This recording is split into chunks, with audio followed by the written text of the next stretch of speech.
दोस्तों, पूर्वांचल की राजनीति में सरगर्मियां अब बढ़ गई हैं। मऊ में उपचुनाव के आसार हैं और इस बीच कहा जा रहा है कि मऊ उपचुनाव में एक बार फिर बाहुबलियों की धमक देखने को मिल सकती है। बीजेपी अपना प्रत्याशी एक ऐसे इंसान को बनाने वाली है जो माफिया डॉन है, जो बाहुबली है। ऐसी चर्चाएं कही जा रही है, इस पर हम बात करेंगे। हमारे साथ चंद्रकांत जी मौजूद हैं। चंद्रकांत जी, बीजेपी किस बड़े नाम पर दांव लगाने जा रही है? देखिए, मऊ, वाराणसी, गाजीपुर, घोसी, इन तमाम इलाकों में अगर आप इस वक्त घूमने जाएंगे या लोगों से बातचीत करके सियासी माहौल को समझने की कोशिश करेंगे तो वहाँ पर एक नाम बहुत तेज़ी से चल रहा है मऊ सदर की सीट के लिए।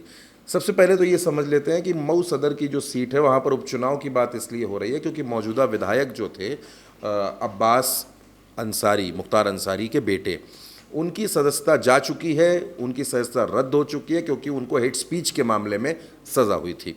अब ये कहा जा रहा है कि यहाँ पर उपचुनाव होगा।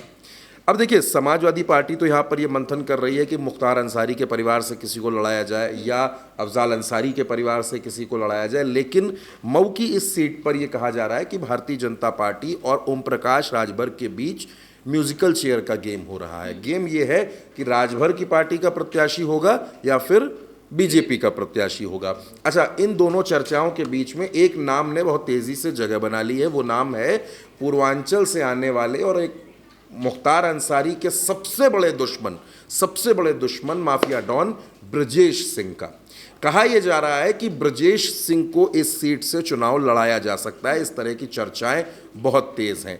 अब भारतीय जनता पार्टी ब्रजेश सिंह को टिकट देने में कुछ अचकचा सकती है। उसको ये लग सकता है कि क्योंकि ब्रजेश सिंह पर तमाम मुकदमे हैं, उनकी छवि बाहुबलियों की है, माफिया की है, मुख्तार अंसारी से उनकी लंबी अदावत चली है। पूर्वांचल में मुख्तार वर्सेस ब्रजेश सिंह के नाम पर न जाने कितनी कहानियां हैं, कितनी दंत कथाएं हैं और कितनी फिल्मों में यह सब दिखाया गया है। तो एक तो ब्रजेश सिंह के नाम की चर्चा चल रही है।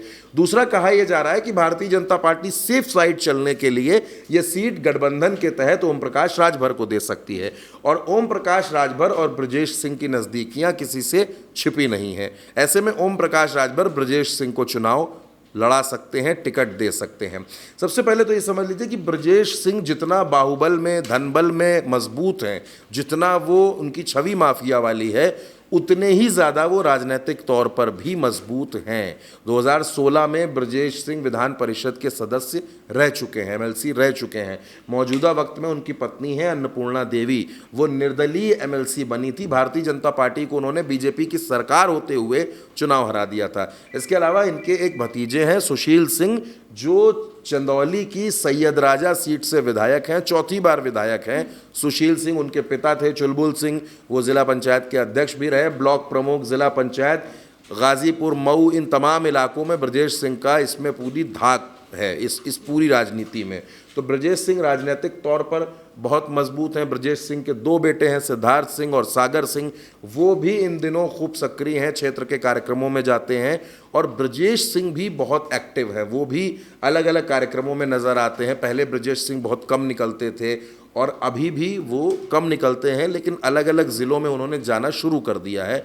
हालांकि उनके साथ सिक्योरिटी का एक बड़ा तामझाम रहता है, गाड़ियों का लंबा काफिला उनके साथ चलता है और बहुत लंबी सुरक्षा उनके साथ रहती है। लेकिन आप ये समझिए कि ब्रजेश सिंह अगर मऊ सदर से चुनाव लड़ते हैं और दूसरी तरफ मुख्तार अंसारी के परिवार से कोई चुनाव में उतरता है, तो आप ये सोच सकती हैं कि वो दौर जो लोगों ने 2002-2005 में देखा होगा, जब कृष्णानंद राय का चुनाव होता था, जब अफजाल अंसारी चुनाव लड़ते थे और जब मुख्तार अंसारी जेल के बाहर हुआ करते थे, जब ब्रजेश सिंह अंडरग्राउंड हुआ करते थे, वो दौर एक बार फिर से खिंचता हुआ नज़र आ रहा है। फिर से एक बार मऊ, गाजीपुर के इलाकों में वो धमक देखने को मिल सकती है। वो काफिलों का लंबा जो सैलाब निकलता है, जिस तरीके से ब्रजेश सिंह के लोग निकलते हैं, मुख्तार के लोग निकलते हैं।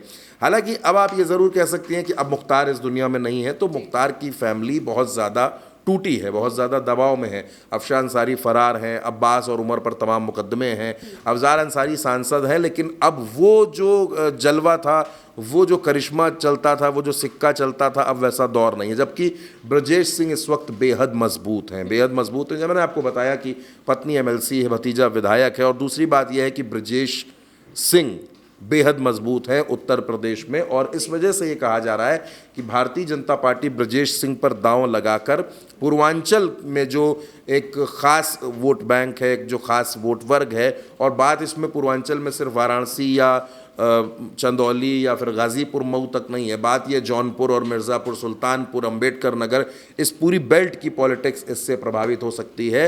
तो अगर ब्रजेश सिंह चुनाव में उतरे, उपचुनाव में अगर उनको टिकट मिला, तो आप ये मानकर चलिए कि ये चुनाव बेहद दिलचस्प होगा। हालांकि ये अभी एक आप ये कह सकती हैं कि सतह पर उठी हुई खबर है, चौक चौराहों की चर्चा है, चाय की दुकानों की चर्चा है, लेकिन इस बात की चर्चा लखनऊ में भी होने लगी है कि क्या माफिया ब्रजेश सिंह उपचुनाव लड़ सकते हैं। और अगर चुनाव लड़ते हैं, मैं इस बात पर बार बार जोर दे रहा हूं, और मुख्तार की फैमिली से, अफजाल की फैमिली से कोई भी चुनाव लड़ सकता है, क्योंकि चर्चा है कि या तो निखत अंसारी को टिकट मिलेगा या उमर को मिलेगा, या फिर अगर इन दोनों को नहीं मिला तो अफजाल अंसारी की बेटी नुसरत को टिकट मिलेगा। यानी समाजवादी पार्टी का टिकट अंसारी फैमिली में ही रहेगा। अब तय भारतीय जनता पार्टी और ओम प्रकाश राजभर को करना है कि उनको किसको चुनाव लड़ाना है। लेकिन मुझे ऐसा लगता है और कि ब्रजेश सिंह के चुनाव लड़ने की चर्चाओं ने सियासी तापमान को इस पूरे इलाके में बढ़ा दिया है। बिल्कुल, और इसीलिए जो मऊ में उपचुनाव होगा वो बेहद दिलचस्प होगा, देखने लायक होगा, और पूरे उत्तर प्रदेश की नज़र वहां पे ज़रूर जाएगी कि आखिर वो सीट किसके हिस्से में आती है। हालांकि बीजेपी अपना दांव ब्रजेश सिंह पर लगाएगी या नहीं, ये हमें आने वाले वक्त में ही पता चलेगा। फिलहाल के लिए मेरे यानी कि महिमा के साथ इतना ही। आप देखते रहिए भारत एक सोच।